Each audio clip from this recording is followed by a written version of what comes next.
आज का जो विषय है वह है प्रारब्ध और पुरुषार्थ। अमित बार जग रचना होई, अमित सृष्टि पर लय भई सोई। अमित कल्प कल्पांतर आवे, मनवंतर बहु आए जनावे। बंधुओं, इस सृष्टि में सभी जीवों के कर्म स्वभाव अलग अलग हैं।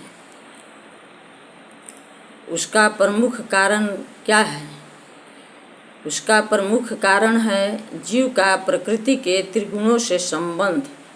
त्रिगुणों से संबंध के कारण ही जीव का प्रकृति से बंधन होता है।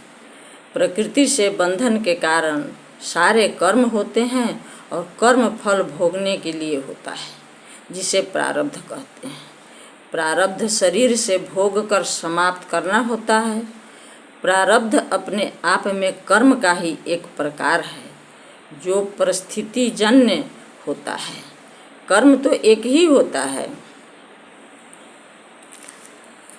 जो एक बार में एक समय और संदर्भ से कर्म के कर्ता जीव के द्वारा संपन्न होता है, परंतु प्रकारांत से परिस्थितियों की भिन्नता पाकर एक ही कर्म के 3 रूप बन जाते हैं। वह 3 रूप क्या है? क्रियमाण है, संचित है और प्रारब्ध है, जिसे 3 प्रकार के कर्म कहते हैं। कर्म से आयु जाती है, कर्म से भोगत भोग। कर्म विपाकन छूटई, कर्म न संश्रित रोग। यह सृष्टि जीवों का भौतिक स्थान है, जहाँ प्रारब्ध और पुरुषार्थ दोनों प्रकार के कर्मों के लिए अवसर है। प्रारब्ध से बड़ा होता है पुरुषार्थ। प्रारब्ध वह कर्म फल है जिसे भोग लेने पर जीव उस संबंधित कर्म से मुक्ति पा लेता है, जबकि कर्म फलों को भोगते हुए साथ में पुरुषार्थ करके मनुष्य सभी तरह के बंधनों से मुक्त हो सकता है। स्वरवेद क्या कहता है? मानव शक्ति के बाहरे, जगत काम कोई ना। बाहर है सो पुरुष का, सर्वशक्ति जेहि मां।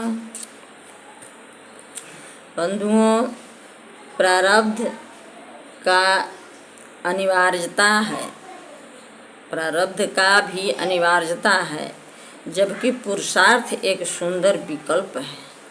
पुरुषार्थ के श्रेणी में ही योग का स्थान है। पुरुषार्थ उच्च कोटि का विशेष कर्म है। यह आत्मा के उत्थान और विकास के लिए होता है। इस कर्म सृष्टि में कर्मों का संपादन, संचय और भोग सभी कर्मानुसार एक दूसरे से जुड़े हुए हैं। सभी मिलकर कर्म के ऐसी दृढ़ बेड़ी बनाते हैं जिससे छूटना कठिन हो। कठिन ही नहीं, नामुमकिन है, पर यह बंधन से सद्गुरु छुड़ा देते हैं, ऐसा वेद पुराण शास्त्र सद्ग्रंथ कहता है। कर्म की बेड़ी कर्म का महान बंधन है। इसी कर्म के बंधन के कारण जन्म और मृत्यु होती है। स्वरवेद क्या कहता है?